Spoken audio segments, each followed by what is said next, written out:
Hello दोस्तों। आज की कहानी है पति पत्नी के गिरते रिश्तों का स्वास्थ्य भाग 3।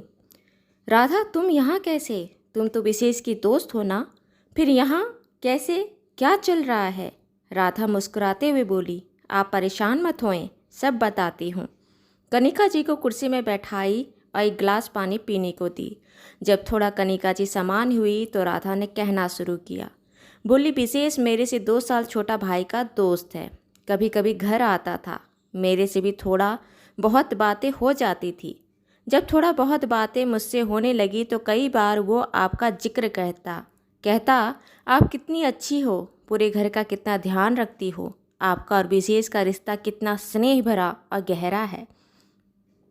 आपसे वो अपने मन की बात कहता है, आपके सास ससुर का कितना मान सम्मान और ध्यान रखती है। वो सब बातें करता, लेकिन उसकी बातों में कभी भी आपके भाई और आपका एक साथ का जिक्र नहीं होता। एक बार मैंने ऐसे ही पूछ लिया कि भैया भाभी कैसे हैं, और उसके चेहरे पर आए उदासी मुझे कुछ और जानने के लिए मजबूर किया। थोड़ा बहुत पूछने के बाद उसने कहा कि आपके पति बहुत अंतर्मुखी हैं, बहुत कम बात करते हैं। बातों बातों में कहा कि ऊपर उसने अपनी माँ से कहा कि भैया भाभी से बात क्यों नहीं करते। तब आपकी सासू में माँ ने कहा, मियाँ बीवी के बीच में किसी को कुछ नहीं बोलना चाहिए। फिर उसने मुझसे निवेदन किया कि आप एक बार मेरी भाभी से मिलिए। जब मैं आपके घर आई आप कुछ बोलती नहीं थीं, लेकिन अब धीरे धीरे आपने बोलना शुरू किया तो पता चला कि आपके अंदर आपके रिश्ते के लिए शिकायत, चाहत, उम्मीद, नाराज़गी और बहुत कुछ है। कनिका जी, आपकी सारी बात तो मैं जानती हूँ, क्योंकि आपसे मैंने हर वो बात उसी समय जान गई थी जो मुझे जानना था। अब आप जाएं। फिर राधा नितिन जी को केबिन में बुलाई। राधा जब घर आती थी तब नितिन जी गार्डन में होते थे। उन्होंने कभी राधा को देखा ही नहीं था, इसलिए राधा को पहचान नहीं पाए। राधा नितिन जी को बोली, कनिका जी के सारे रिपोर्ट तो ठीक है, उनकी बीमारी तो तन की नहीं है, मन की है। उनसे बात करने के बाद मैं समझी कि उन्हें आपकी ज़रूरत है। नितिन जी चौंक के सर उठाते हुए हैरानी से पूछे, मैं तो हमेशा उसके साथ रहता हूँ, घर में किसी चीज़ की कमी नहीं है। वो जो चाहती है सब उसके पास है, और क्या चाहिए। राधा नितिन जी की भोली बातों को सुन मुस्कुरा दी। फिर कही, उसे आपका साथ चाहिए, वो आपसे बात करना चाहती है। एक औरत को पता होता है कि उसकी जिम्मेदारी क्या है। अपनी जिम्मेदारी निभाती है बड़प्पन के साथ, लेकिन अपने पति के सामने एक बच्ची बन नासमझी करती है। वो नासमझी शरारत करने की जगह होनी चाहिए। कनिका जी ने बताया कि आपको गार्डन का बहुत शौक है। गार्डन में खूब फूल और सब्जियां लगाई है। हाँ, मुझे शुरू से बागवानी बहुत पसंद है। आप रोज़ पौधे में पानी देते हो? हाँ।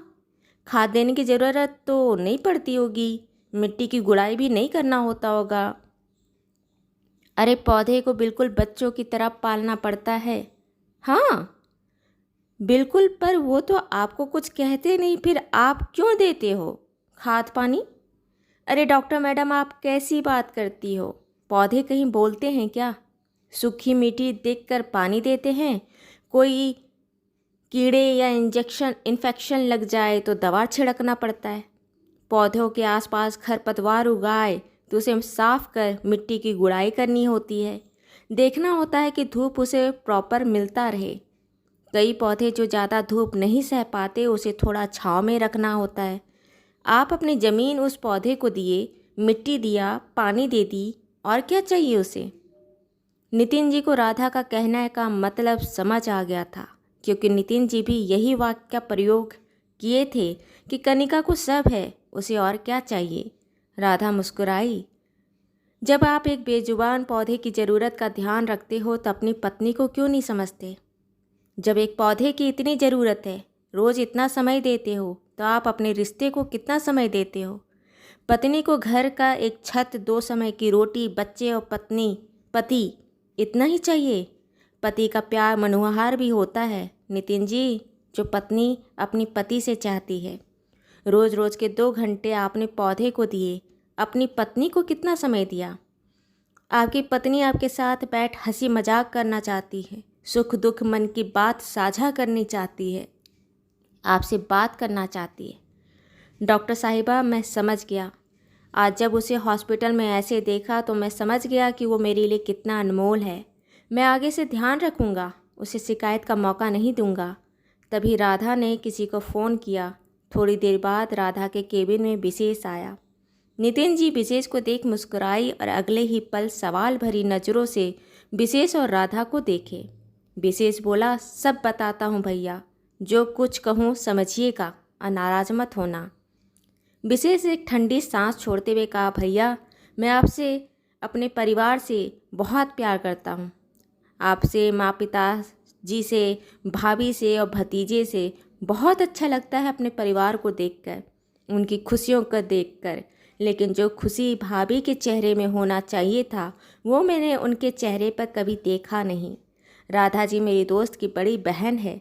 जब मैंने भाभी और आपके बारे में बताया और मदद मांगी तो उन्होंने हाँ की। भाभी से घर आकर मेरी दोस्त के रूप में मिलती थी, उनकी बात सुनती, इसलिए उनकी तकलीफ़ को समझ गई। लेकिन हम ये नहीं जानते थे कि आपके मन में भाभी के लिए क्या है। अगर आपके मन में उनके लिए कुछ नहीं है तो आपको समझाना व्यर्थ था। इसलिए मैंने भाभी के पानी में थोड़ी सी बेहोशी की गोली मिलाई थी और उनके बेहोश होने के बाद हम हॉस्पिटल लेके आए। आपको मैंने पहली बार उनके लिए परेशान देखा। मैं समझ गया कि भाभी के लिए आपके मन में तो प्यार है, लेकिन प्यार होने का एहसास नहीं है। आपको भी भाभी के लिए यह एहसास शायद पहली बार हुआ है ना भैया? नितिन जी बोले, फिर कनिका के ब्लड रिपोर्ट में नींद की गोली की बात क्यों नहीं आई? विशेष बोला, क्योंकि मैंने पहले ही भाभी का ब्लड पैथोलॉजी भिजवा दिया था, इसलिए उसमें गोली की बात नहीं आई। नितिन जी बोले, तो ये सब किया था तूने गलत किया, लेकिन मकसद अच्छा था, इसलिए मैं नाराज़ नहीं होऊंगा। राधा को धन्यवाद दे नितिन और विशेष केबिन से बाहर निकले। नितिन जी डॉक्टर के केबिन में अंदर जाने से पहले एक ऐसे शख्स जो पत्नी के मन से अनजान इंसान थे, लेकिन केबिन से बाहर आने के समय वो अपनी पत्नी के मन को समझने वाले, अपने रिश्ते को अहमियत देने वाले इंसान हैं। ये बदलाव उनमें अपने भाई की वजह से आया था। दोस्तों, आपको मेरी कहानी अच्छी लगी हो तो इसे लाइक करें, शेयर करें, सब्सक्राइब करें और मिलते हैं एक नई कहानी के साथ एक छोटे से ब्रेक के बाद। धन्यवाद।